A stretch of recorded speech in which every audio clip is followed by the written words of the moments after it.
Good afternoon, শুভ দুপুর। আমি অপুদি রান্নাঘর থেকে আজকের ব্লগটা শুরু করছি। দেখো, আজকে কিন্তু ডিমের অমলেট করে আজকে আলু দিয়ে একটু ঝোল করব, আর কিন্তু করব ঝিঙে ভাজা। পেঁয়াজ দিয়ে ঝিঙে তেল করব, এটাকে ঝিঙে তেলই বলে, ঠিক আছে।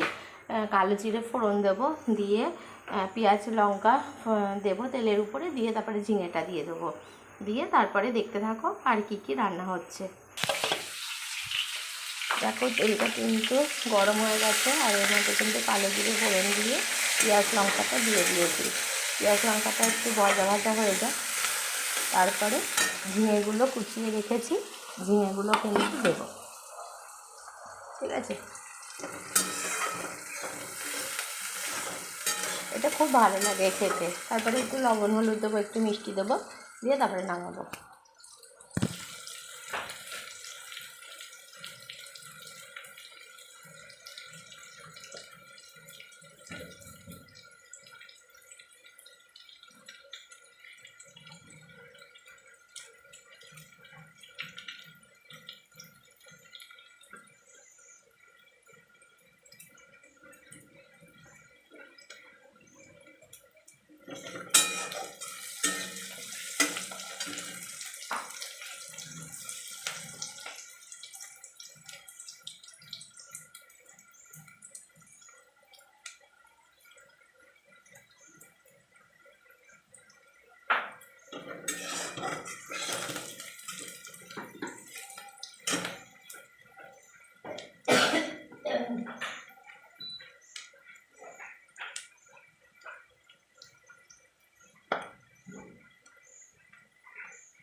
দেখো, এটা কিন্তু বেশ লাল লাল করে পেঁয়াজটা ভেজে নিয়েছি।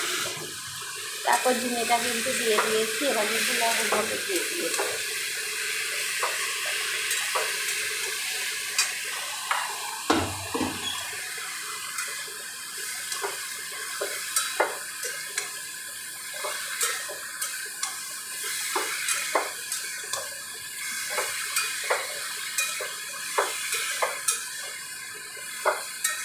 এটা কিন্তু আস্তে আস্তে তো মজে যাবে, তারপরে একটু জলটা শুকিয়ে গেলে ভাজা ভাজা হয়ে যাবে।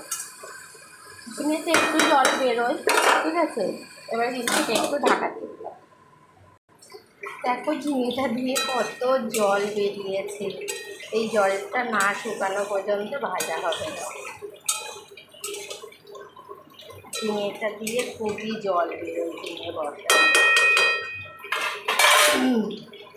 দেখো, এবার কিন্তু ঝিঙে ভাজাটা কিন্তু রেডি হয়ে গেছে, কারণ তেলও ছেড়ে দিয়েছে ঝিঙে থেকে, ঠিক আছে।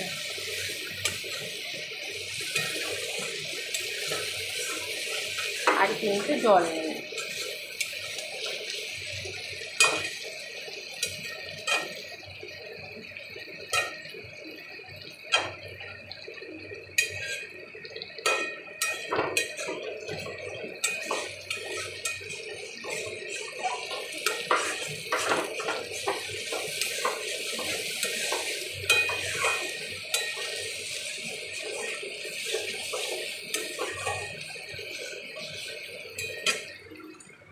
পাশেও কিন্তু ভাত বসিয়ে দিয়েছি, উচ্ছে সিদ্ধ দিয়ে। ভাতটাও কিন্তু বেশ ফুটে এসছে। দেখো, এখানে কিন্তু আর একটা মেনু বেড়ে গেল। এখানে কিন্তু একটু আম কেটে নিয়ে সিদ্ধ করে একটা চাটনি করে ফেললাম। তাহলে ঝিঙে ভাজা হলো, আমের চাটনি হবে, আর ডিম অমলেট করে কিন্তু ডিমটা ফেটিয়ে রেখেছি, অমলেট করে ঝোল করব।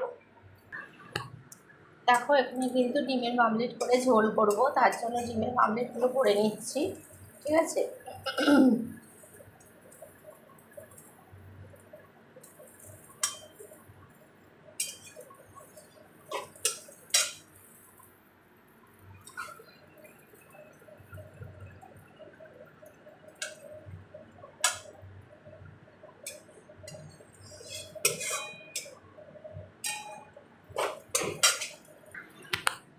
এখানে কিন্তু ডিমের এবার এই সব ডিমগুলো ভাজা হয়ে গেছে।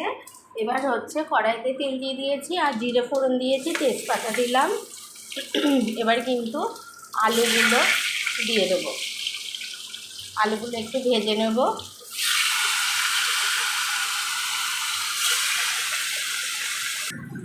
এবারে কিন্তু আমি মশলাগুলো একে একে দিয়ে দেবো। এখানে কিন্তু মশলা আমি করে রেখেছি, পেঁয়াজ, আদা, রসুন সব মশলা করে রেখেছি।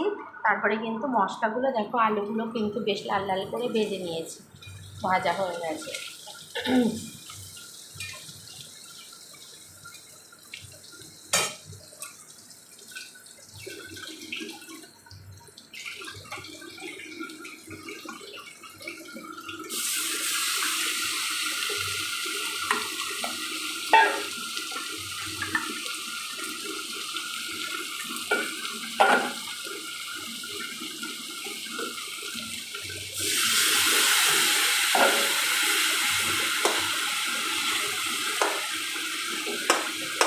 টমেটোটা কিন্তু আলুর সাথে একটু সিদ্ধ করে নিয়েছিলাম।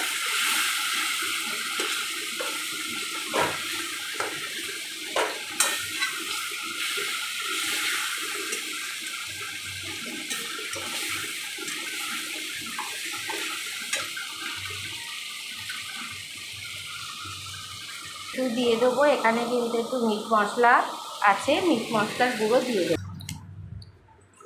দেখো এর মধ্যে কিন্তু মশলাগুলো দিয়ে দিয়েছি, আবার একটু ধনের গুঁড়োও দিয়ে দিলাম। দিয়ে এবার আলুটা একটু কষিয়ে নিয়ে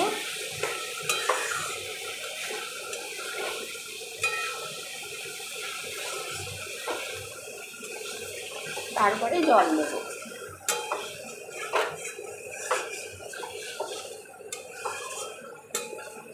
ডিমের অমলেট করে ঝোল খেতে কিন্তু বেশ ভালোই লাগে, খুব সুস্বাদু হয় ঝোলটা, খেতে খুবই ভালো লাগে।